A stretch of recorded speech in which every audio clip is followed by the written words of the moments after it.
বাসর রাতে স্ত্রীর গাউনের চেইন ধীরে ধীরে খুলে দিচ্ছিলাম। হঠাৎ কাপড়ের আড়ালে লুকিয়ে থাকা অসংখ্য দাগ দেখে আমার হাত থেমে গেল। ক্লিয়ার, আমি ফিসফিস করে বললাম, কণ্ঠ কাঁপছিল। এতগুলো কে করেছে তোমার সঙ্গে? সে আমার বুকে মাথা রেখে কেঁপে উঠল। চোখ তুলে তাকাতেও পারছিল না। অনেকক্ষণ নীরব থাকার পর ভাঙা গলায় বলল, আমার সৎ বাবা ভিক্টর।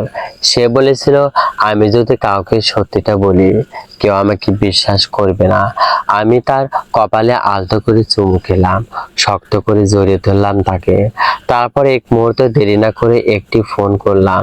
পরের দিন সূর্য ওঠার আগেই পুলিশের হাতে পৌঁছে গেল ভিক্টরের সব ভয়েস রেকর্ড, আর্থিক লেনদেনের তথ্য এবং বছরের পর বছর লুকিয়ে রাখা অপরাধবোধের প্রমাণ। যে মানুষটা এতদিন ভয় দেখিয়ে ক্লেয়ারকে চুপ করিয়ে রেখেছিল, সেই মানুষটাই এবার আইনের সামনে দাঁড়িয়ে ক্ষমা ভিক্ষা করতে লাগলো। নিচে তখনও আমাদের বিয়ের অনুষ্ঠানে গান বাজছিল, তার উপরে আমাদের বাসর ঘরে আমি এমন এক সত্যর মুখোমুখি হলাম যা ক্লেয়ার এতদিন বুকের ভেতর লুকিয়ে রেখেছিল। ঝাড়বাতির আলোয় সে নিশ্চুপ দাঁড়িয়েছিল। আমি ধীরে ধীরে তার সাদা বিয়ের গাউনের পেছনে মুক্তোর বোতামগুলো খুলছিলাম। কিছুক্ষণ আগেও তার মুখে ছিল লাজুক হাসি, কিন্তু গাউনটা কাঁধ থেকে নেমে আসতেই আমার নিঃশ্বাস যেন থেমে গেল। তার পুরো পিঠ আর কোমর জুড়ে অসংখ্য পুরনো ক্ষতের দাগ। কিছু দাগ সময়ের সঙ্গে ফিকে হয়ে গেছে, আবার কিছু দাগ আজও স্পষ্ট, যেন প্রতিটা দাগ একটা যন্ত্রণার ইতিহাস। আমি কাপা গলায় বললাম, ক্লেয়ার, সত্যিটা বলো, কে করেছে এসব?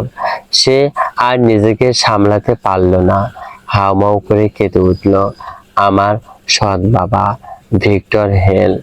এরপর সে বছরের পর বছর ধরে বুকের ভেতরে জমিয়ে রাখা সব কষ্ট উজাড় করে বলতে শুরু করলো। ভিক্টর তাকে ছোটবেলা থেকেই ভয় দেখিয়ে এসেছে, বারবার বলেছে কেউ তাকে বিশ্বাস করবে না। তার মাও সবসময় স্বামীর পক্ষ নিয়েছে। একবার ক্লার সাহস করে প্রতিবাদ করেছিল, তখন ভিক্টর হুমকি দিয়েছিল, আর একবার মুখ খুলে তোমার পুরো জীবন শেষ করে দেব। আমি একটা গাউন এনে তার গায়ে জড়িয়ে দিলাম। তারপর তাকে শক্ত করে জড়িয়ে ধরে শান্ত গলায় জিজ্ঞেস করলাম, সে কি কখনো নিজের অপরাধ স্বীকার করেছে? ক্লেয়ার ধীরে ধীরে মাথা নাড়ল। হ্যাঁ, সে মাঝে মাঝে ফোন করত, শুধু আমাকে মনে করিয়ে দেওয়ার জন্য যে এখনো সে আমাকে নিয়ন্ত্রণ করতে পারে। আমি আবার জিজ্ঞেস করলাম, সে কলগুলো রেকর্ড আছে? সে বিস্ময়ে আমার দিকে তাকালো। তুমি কিভাবে বুঝলে? আমি মৃদু হাসলাম, কারণ ওদের পরিবার আমাকে যতই সাধারণ শান্ত সবারই মানুষ ভাবুক না কেন, তারা জানতে না এর আগে আমি টানা 8 বছর রাষ্ট্রের অ্যাটর্নি জেনারেশনের কার্যালয়ে আর্থিক অপরাধ তদন্তকারী হিসেবে কাজ করেছি। কেলার তার ল্যাপটপ খুলল। একটি এনক্রিপ্টেড ফ্লোটার ভেতরে ছিল ভয়েস রেকর্ডিং, ব্যাংক লেনদেনের তথ্য, ছবি, মেল এবং অসংখ্য প্রমাণ। কোথাও হুমকি, কোথাও টাকা বিনিময়ে মুখ বন্ধ রাখার চেষ্টা। ঠিক রাত 12টার কিছু পরে ক্লেয়ারের ফোনে একটি নতুন মেসেজ এলো, বিয়ে উপভোগ করো কিন্তু ভুলেও যেও না আমাকে অপমান করলে কি হয়। মেসেজটা পড়তেই ক্লেয়ারের মুখে সব রং উধাও হয়ে গেল। আমি তার কপালে আলতো করে চুমু খেলাম। তারপর বারান্দায় গিয়ে আমার সাবেক সুপারভাইজারকে ফোন করলাম। মারা মারা জরুরি ভিত্তিতে সব প্রমাণ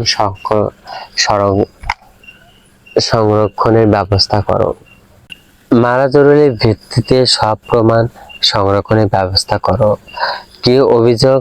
গার্ড নির্যাতন, সাক্ষীকে ভয় নীতি দেখানো, পর ফাঁকি, এর গোপন সম্পদের তদন্ত। নাম? আমি এক সেকেন্ডও দেরি না করে বললাম, ভিক্টর হেল। এদিকে নিচে ভিক্টর তখনও ক্লেয়ারের হাত ছিল সবাইকে বলছিল এই ছেলেটা খুবই দুর্বল, আমাদের পরিবারের সঙ্গে টিকতে পারে না। সে জানতই না ঠিক সেই মুহূর্ত তার বহু বছরে লুকিয়ে রাখা প্রতিটি গোপন অপরাধের দরজা খুলে গেছে। আমি নিচে ফিরে তাকাতেই সে সিঁড়ির পাশে দাঁড়িয়ে আমার কাঁধে হাত রাখলো, মুখে আত্মবিশ্বাসী হাসি। মেয়েটা খেয়াল রেখে ক্লেয়ার ছোটবেলা থেকে একটু নাটক বেশি করে। আমিও হেসে তার চোখের দিকে তাকিয়ে বললাম, চিন্তা করবেন না, আজ রাতে আমি সব বুঝে গেছি। ফজরের আজান শেষ হওয়ার কিছুক্ষণ পরে আমার ফোন কেঁপে উঠলো। স্ক্রিনে ভেসে উঠলো মারা হ্যান্ডারসন। আমি নিঃশব্দে বারান্দায় গিয়ে ফোনটা রিসিভ করলাম। রায়হান, আমরা রাতে তোমার পাঠানো সব অডিও, ইমেল, আমার ব্যাংক লেনদেনের তথ্য সংগ্রহ করেছি। আমি ধীরে গলায় বললাম, কিছু পাওয়া গেছে? ওপাশে কয়েক সেকেন্ড নীরবতা, তারপর মারা বললেন, শুধু গার্হস্থ্য নির্যাতন নয়, ডিরেক্টরের বিরুদ্ধে কর ফাঁকি, অর্থ পাচার আর একাধিক ভুয়া কোম্পানির তথ্য মিলেছে। কিন্তু সবচেয়ে বড় সমস্যা হলো সে খুব প্রভাবশালী। তাকে ধরতে হলে ক্লেয়ারের সাক্ষ্য লাগবে। আমি ফোন কেটে ঘরের দিকে তাকালাম।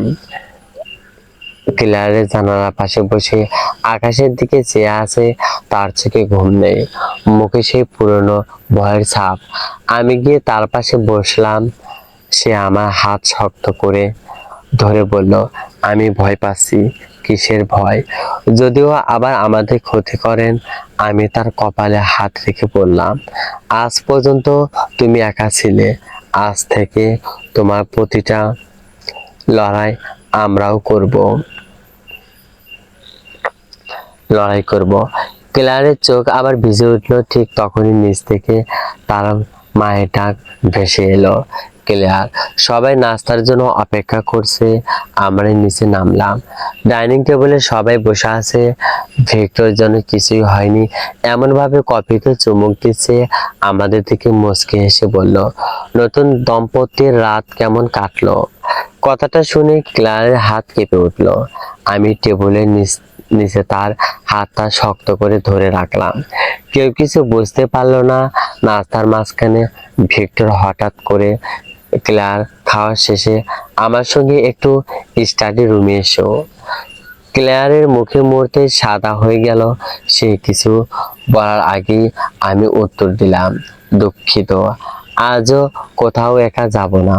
পুরো টেবিল নিস্তব্ধ হয়ে গেল। ভিক্টর আমার দিকে তাকিয়ে হেসে বলল, ছেলেটা আমাদের পারিবারিক বিষয়। আমি শান্ত গলায় বললাম, আজ থেকেও আমার পরিবারও। তার চোখে দৃষ্টি বদলে গেলে প্রথমবারের মতো তার মুখে অস্বস্তি ফুটে উঠল। নাস্তা শেষ হতে সে বাইরে চলে গেল। আমি জানালা দিয়ে দেখলাম সে কারোর সঙ্গে ফোনে খুব উত্তেজিত হয়ে কথা বলছে। কিছুক্ষণ পর সে গাড়ি নিয়ে বেরিয়ে গেল। আমি আর দেরি করলাম না, মারাকে ফোন করলাম। ভিক্টর এখন বের হয়েছে, সব হলো, তাকে নজরদারিতে রাখো। মারা বলেছেন ইতিমধ্যে রাখা হয়েছে। দুপুর গড়িয়ে বিকেল। হঠাৎ ক্লেয়ার আমার হাতে একটা পুরনো কাঠের বাক্স তুলে দিল। এটা আমি অনেক বছর ধরে লুকিয়ে রেখেছি। আমি বক্সটি খুললাম। ভেতরে কিছু ছবি, কয়েকটা পুরনো ডায়েরি আর একটা ছোট কপাল রূপার লকেট। ডায়েরির প্রথম পাতায় হাপা হাতে লেখা, যদি কোনোদিন আমার কিছু হয়ে যায়। এই ডায়েরিটা যেন পুলিশের হাতে পৌঁছায়। আমি দ্রুত পাতা উল্টাতে লাগলাম। প্রতিটি পাতায় তারিখ, প্রতিটি পাতায় নির্যাতন বিবরণ, কোথাও কবে কিভাবে ভিক্টর তাকে ভয় দেখিয়েছে, সব লেখা। শেষের দিকে একটা পাতায় লেখা ছিল, মা সব জানে, কিন্তু তিনি কখনো আমাকে বিশ্বাস করেনি। আমার বুকটা মুচড়ে উঠল। আমি ক্লেয়ারের দিকে তাকালাম। সে মাথা নিচু করে বলল, আমি মাকে অনেকবার বলেছিলাম। তিনি বলতে, ভিক্টর এমন মানুষ না, তুমি তো ভুল বুঝছো। আমি বুঝতে পারলাম এই মেয়েটা শুধু একজন অত্যাচারীর কাছে নয়, নিজের মায়ের কাছেও হেরে গিয়েছিল। ঠিক তখনই দরজা করা নানা শব্দ খুলতেই দেখি একজন কুরিয়ার ম্যান। সে একটা খাম দিয়ে চলে গেল। খামের ভেতর থেকে মাত্র ছবিটা থেকে কেলা চিৎকার করে উঠল। ওটা ছিল আমাদের বাসার সামনে ছবি। আজ সকালে হঠাৎ কেউ আমাদের নজরদারি করছে। ছবির পেছনে লাল কালি দিয়ে লেখা, যে খেলাটা শুরু করেছো শেষ পর্যন্ত খেলতে পারবে তো। আমি সঙ্গে সঙ্গে মারাকে ছবি তুলে পাঠালাম। 5 মিনিট পর তার ফোন, রায়হান, তোমাদের বাড়ির সামনে থেকে একটা কালো গাড়ির সিসিটিভি ফুটেজ পেয়েছি। কার গাড়িটা বিরক্তর এক ঘনিষ্ঠ সহযোগী নামে নিবন্ধিত। আমি কিছু বললাম না, রাগে আমার হাত মুষ্টিবদ্ধ হয়ে গেল। রাত নেমেছে। হঠাৎ বাইরে ব্রেক কষার শব্দ। জানালা দিয়ে তাকিয়ে দেখি পুলিশের 2টি গাড়ি, আর তার পেছনে কালো এসইউভি। সেখান থেকে নেমে এলো ভিক্টর। তার মুখে আগের সে আত্মবিশ্বাস নেই। দুজন গোয়েন্দা তার সঙ্গে কথা বলছে। সে বারবার আমাদের বাড়ির দিকে তাকাচ্ছে। আমার চোখের সঙ্গে তার চোখ মিলতেই সে ঠোঁট বাঁকিয়ে হাসলো, যেন বলতে চাইছে এটা শেষ নয়। কিন্তু আমি জানতাম শেষটা এবার আর সে লিখবে না, কারণ সত্য কি ধীরে ধীরে হাঁটলেও একদিন ঠিক দরজায় এসে কড়া নাড়ে। আর সেই কড়া নাড়ার শব্দ আমি স্পষ্ট শুনতে পাচ্ছিলাম। সারা রাত আমাদের দুজনেরই চোখে ঘুম ছিল না। ভোরের আলো ফুটতেই মারা ফোন করলেন, রায়হান, রায়হান, সময় এসে গেছে। আজ আদালত থেকে তল্লাশি পরোয়ানা জারি করেছে। একসঙ্গে অভিযান চালাবো। আমি ফোনটা রেখে ক্লেয়ারের দিকে তাকালাম।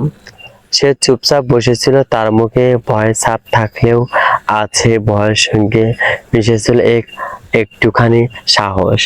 আমি তার পাশে গিয়ে বললাম, আজ তোমাকে একটা সিদ্ধান্ত নিতে হবে। সে ধীরে ধীরে মাথা তুলল। কি সিদ্ধান্ত? এতদিন তুমি ভয়ে চুপ ছিলে, কিন্তু আজ যদি তুমি সত্যিটা বলো, শুধু তুমি নাও, আরো অনেক মানুষের জীবন বদলে যাবে। ক্লার্ক কয়েক মুহূর্ত চুপ করে থাকলো। তারপর দীর্ঘ একটা নিঃশ্বাস ফেলে বলল, আমি আর পালাবো না। সেদিন দুপুরে তদন্তকারীরা ভিক্টরের অফিসে পৌঁছে গেল। প্রথম সে খুব আত্মবিশ্বাসের সঙ্গে বলল, তোমাদের কাছে কোনো প্রমাণ নেই। কিন্তু একের পর এক আলমারি খুলতেই বেরিয়ে এলো ভুয়া কাগজপত্র, গোপন ব্যাংক হিসাবে তথ্য, নগদ অর্থ আর কয়েকটি হার্ড ড্রাইভ। একজন কর্মকর্তা বললেন, স্যার, এগুলো জব্দ করা হবে। ভিক্টরের মুখের হাসি মিলে গেল। ঠিক তখনই তার ফোন বাজলো। ওপাশ থেকে কেউ চিৎকার করে বলছিল, সব শেষ, সব হিসাব সরকারের হাতে চলে গেছে। ভিক্টর রাগে ফোনটা ছুঁড়ে ফেললো। অন্যদিকে ক্লেয়ার প্রথমবারের মতো পুলিশের সামনে বসে নিজের জবাববন্দি দিল। প্রথম কয়েক মিনিট পর তার গলা কাঁপছিল। তারপর সে একে একে সব বলল, শৈশবের ভয়, হুমকি, মায়ের নীরবতা, আর বছরের পর বছর ধরে বয়ে বেড়ানো সেই অসহ্যহীন যন্ত্রণা। ঘরে উপস্থিতি অন্যকে চোখ ভিজিয়ে উঠেছিল। তদন্ত কর্মকর্তা ধীরে ধীরে বললেন, আজ আপনি শুধু নিজের জন্য নয়, অসংখ্য নির্যাতিত মানুষের জন্য সাহসের উদাহরণ হয়ে থাকবেন। ক্লেয়ার নীরবে চোখের পানি মুছে ফেলল। 2 দিন পর আদালতে প্রথম শুনানি। সাংবাদিক ভরে গেছে পুরো চত্বর। ডিরেক্টরকে যখন পুলিশের গাড়ি থেকে নামানো হলো, তখন আর তার সে দম্ভ নেই, মাথা নিচু, হাতে হাত করা। আদালতের ভেতরে বিচারক একে একে সব প্রমাণ দেখলেন, ভয়েস রেকর্ডিং, ইমেল, ব্যাংক লেনদেন, ডায়েরি আর ফোনে জবাববন্দি। ভিক্টরের আইনজীবী অনেক চেষ্টা করলে সবকিছু অস্বীকার করতে, কিন্তু প্রতিটি মিথ্যার জবাব ছিল প্রাণে। শেষ পর্যন্ত বিচারণ করলেন, প্রাথমিকভাবে উপস্থিতি প্রাণের ভিত্তিতে উপযুক্তকে বিচার শেষ না হওয়া পর্যন্ত কারাগারে পাঠানোর নির্দেশ দেওয়া হলো। কথাটা শোনার পর ভিক্টর প্রথমবার মতো ফ্লোরের দিকে তাকালো। তার চোখে ছিল রাগ, অসহায়ত্ব আর পরাজয়। কিন্তু ক্লেয়ার এবার চোখ নামিয়ে নিল না। সে দৃঢ়ভাবে তার দিকে তাকিয়ে, যেন এত বছরের ভয় এক মুহূর্তের জন্য ভেঙে গেল। আদালত থেকে বের হওয়ার সময় ক্লেয়ারের মা আমাদের সামনে এসে দাঁড়ালেন। তার চোখ ভেজা, কাপা গলায় বললেন, মা, আমাকে এবার ক্ষমা করো। আমি তোমার কথা বিশ্বাস করিনি। ক্লেয়ার অনেকক্ষণ চুপ করে রইল, তারপর ধীরে ধীরে বলল, তুমি আমাকে নয়, একজন অপরাধীকে বিশ্বাস করেছিলে, সেই বলে শাস্তি আমি বছরের পর বছর পেয়েছি। তার মা কান্নায় ভেঙে পড়লেন। ক্লেয়ার এগিয়ে গিয়ে তাকে জড়িয়ে ধরলো। আমি তোমাকে ঘৃণা করে বাঁচতে চাই না, কিন্তু সবকিছু ভুলে যেতে আমার সময় লাগবে। তার মা নীরবে মাথা নাড়লেন। কয়েক মাস পর আমাদের নতুন বাড়ির বারান্দায় দাঁড়িয়ে ক্লেয়ার সূর্যাস্ত দেখছিল। তার মুখে আজ অনেক দিনের পর এক টুকরো সবুজটি হাসি। আমি পাশে গিয়ে দাঁড়াতেই সে আমার হাত ধরলো। জানো, এতদিন আমার মনে হতো আমি শুধু দাগ হয়ে বেঁচে আছি। আমি মৃদু হেসে বললাম, না, তুমি দাগ নও, তুমি একজন যোদ্ধা। সে আমার কাঁধে মাথা রাখলো। ঠিক তখনই আমাদের ফোনে একটি খবর এলো, আদালত সব অভিযোগে ভিক্টরকে দোষী সাব্যস্ত করেছে। তার দীর্ঘমেয়াদী কারাদণ্ড হয়েছে এবং অবৈধভাবে অর্জিত সম্পদ রাষ্ট্রের অনুকূলে জব্দ করা হয়েছে। খবরটা পড়ে ক্লেয়ার চোখ বন্ধ করলো। তার গাল বেয়ে নেমে এলো দুর্ঘটনা অস্ত্র, কিন্তু সে অস্ত্র আর ভয়ের ছিল না, সেটা ছিল মুক্তির। আমি তার হাত শক্ত করে ধরে বললাম, তোমার শরীরের দাগগুলো হয়তো কোনোদিন পুরোপুরি মুছে যাবে না, কিন্তু আজ থেকে সেগুলা দুর্বলতার চিহ্ন নয়, এগুলো তোমার বেঁচে থাকার সাহসের সাক্ষী। ক্লেয়ার মুচকে এসে উত্তর দিল, আর তুমি আমাকে শিখিয়েছো, সত্যকে যতই চাপা দেওয়া হোক, একদিন সে আলোয় ফিরে আসে। দূরে মসজিদ থেকে মাগরিবের আজান ভেসে এলো। আমরা দুজন নীরবে আকাশের দিকে তাকিয়ে রইলাম। অবশেষে আমাদের জীবনের সবচেয়ে দীর্ঘ অন্ধকার রাত শেষ হয়েছে। একদিন নতুন সকাল আমাদের জন্য অপেক্ষা করছিল। সমাপ্ত। গল্পটি ভালো লাগলে অবশ্যই কমেন্টে জানিয়ে দিবেন। আপনাদের কমেন্ট পেয়ে গেলে এরকম গল্প আরো দ্রুত আপলোড করব। প্লিজ চ্যানেলটি সাবস্ক্রাইব করবেন, ভিডিওটি শেয়ার করবেন। ধন্যবাদ।